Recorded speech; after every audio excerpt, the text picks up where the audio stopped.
This video, I'm going to discuss one of the most elemental processes that we use in making jewelry and in metalsmithing, and that is drilling holes. Drilling holes is a pretty simple thing to do. We use drill bits very much as woodworkers do. We have different styles of drill bit, and I've got a few different ones here. These are pretty common. If you've done any woodworking, you have probably used drill bits very much like this. There are some differences though in our metalworking drill bits, because some look like this, and you can see the difference here, where this style here is it's machined from a piece of steel that is in uniform thickness from the shank down here all the way up to the fluted bit that actually does the drilling for us. This one is a little bit different in that the shank is of a one diameter, and then it's milled down to a different diameter, and that's the part that actually has the fluting and that does the drilling for us. The reason that I bring this up is because if you go to measure your drill bits with a millimeter gauge or a caliper or something like that, you can, on drill bits like this, you can take the measurement right off the shank down here by inserting it into the caliper like that, and get your measurement. On any one of these this would work.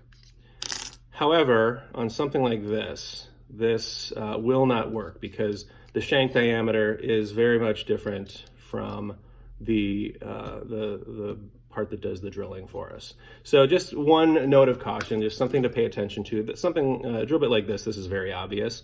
When you get into larger drill bits of this size, it may not be as obvious that this diameter is different from this one. All right, let's drill a hole or two, but before we do that, let's just talk about safety.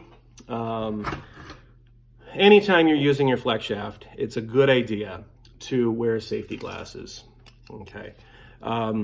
Safety glasses and spinning flying metal will definitely help protect your eyes. So safety glasses, possibly a respirator, a breathing device would be in order. Flying metal shards, you're not necessarily going to inhale those things, but anytime you're working with your flex shaft, it's not a bad idea to just throw some kind of respirator on. Since I wear reading glasses to see up close, putting safety glasses on top of these kind of gets to be a little cumbersome. Some people do wear their optivisors when they're drilling, or anytime they're using their flex shaft. That will afford some level of safety, of course, but I've prefer to wear my readers. So one method that I've come up with that actually works quite well is to take, if you have a face shield like this, you can take your face shield and basically turn it into well, you can put it on your head normal, to wear it normally. But I actually find that even that becomes a little bit cumbersome. Sometimes if you're drilling vigorously, you might fog up the face shield. So what I like to do is take a piece of wire like this and just hook it onto the knobs on the sides here, and then you can throw it over your neck like this, and it becomes a face shield that is not quite so close to your face, okay? I'm looking at my bench pin right about through here, so it's about halfway down through the acrylic component here. It's definitely giving me more safety than nothing at all. Obviously things can jump up and over the top, but if they're doing that, then I guess safety glasses may not even be that effective. Let's drill a hole or two. All right, I've already chucked up a drill bit here. Anytime you're drilling through metal, it's a good idea to give yourself a starting point, okay? And one way to do that is to take a punch like this, and you can take a punch and a hammer, and let's just say, especially if you have to be very precise about where you're drilling your hole, and that's pretty much always, you can take your punch and just give a light tap in that spot right there. And you can see how that gives that little dimple, and that will allow the tip of the drill bit to seat itself right where you want to start that hole, okay? So if I start my flex shaft, and make sure that you're using your lubricant, your Burr Life, if I start my flex shaft right there, that drill bit won't wander, okay? Wandering drill bits are a bad thing.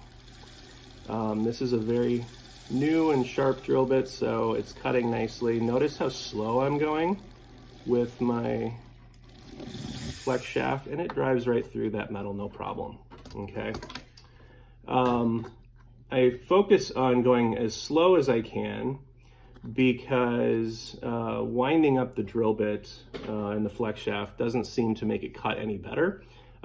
Typically when going through metal, the slower you go, the more control you have over the piece, and the drill bits don't have a tendency to bind as they're punching through the metal. So after you drill your pilot holes, and you want to enlarge that hole to whatever size you need it to be, you can just step up to a larger drill bit, and now you've got a place to start, and it's pretty easy to just enlarge that hole, okay? Sometimes though, what can happen, and this is just a note of caution, that drill bit can get stuck as it's punching through the material. And I'll try to do this as an example without harming myself here. And just to show you what can happen.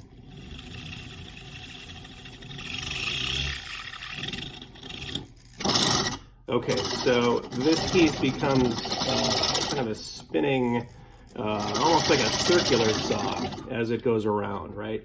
And since you're working very close to, your fingers and potentially, very sensitive areas of your body, if these pieces come in close contact as they're spinning around, they can potentially cut you. And that's not something we want to have happen. So there's a couple of things you can do in order to prevent that. In my bench pin, I have one hole right here that I can place a pin, okay? I can just drop that into that hole, and that acts as a stop to prevent this from spinning like that. Okay, so once I get my pilot hole drilled, I can start drilling, and because it rotates clockwise, this will prevent that from being able to spin out of control, okay? So it's just a stopper. So that's one thing you can do. You can also take your parallel pliers and you can grab onto your piece of metal like this, okay? Parallel pliers grab all the way across the surface. So that's another nice way to hold your metal so your fingers aren't getting in the way, okay? So that works. But you can hold things down with just your fingers. Is it the best practice? Maybe, maybe not. So just know that these things are things you'll have to contend with, and perhaps you need to take a clamp of some sort and clamp the metal to your bench pin. Although bench pins are usually tapered, so clamping devices don't usually bite all that well, and they can also scar the surface of your material. So there's no one way to do anything, and so you'll just have to find the right way that works for you. Okay, if you find that you are using a drill bit that is not necessarily sharp, it can still do the job for you, but you may have to put more pressure, downward pressure onto the drill in order to get it to work. And also, if you haven't given yourself a center punch in order for the drill bit to have a place to start, you can end up with something like this, and I call this walking the dog, where the drill bit sort of wanders before it actually finds a place to start biting in. So hopefully we can see that here. I've done it a couple of times already, but right right here was a good example. Let me try to get it in the glare, where you can see it scratches across the surface before it finds a place to start drilling into the metal. So that's a problem because you will have to deal with that eventually by polishing that scratch out, sanding it, filing it, doing whatever you have to do. Maybe it's on the backside and we don't really have to worry about it.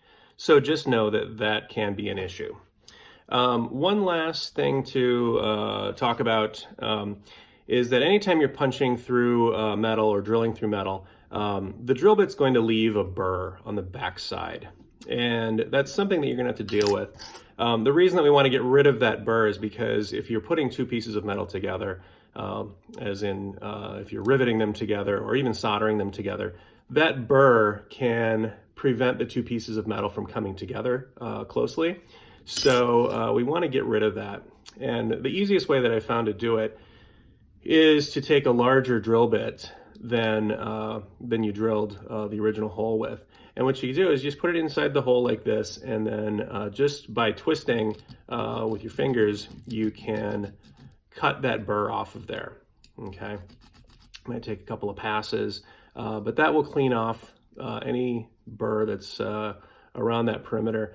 Make sure that you do both sides, because there is quite often a burr on both sides, but most often it's just on the back side.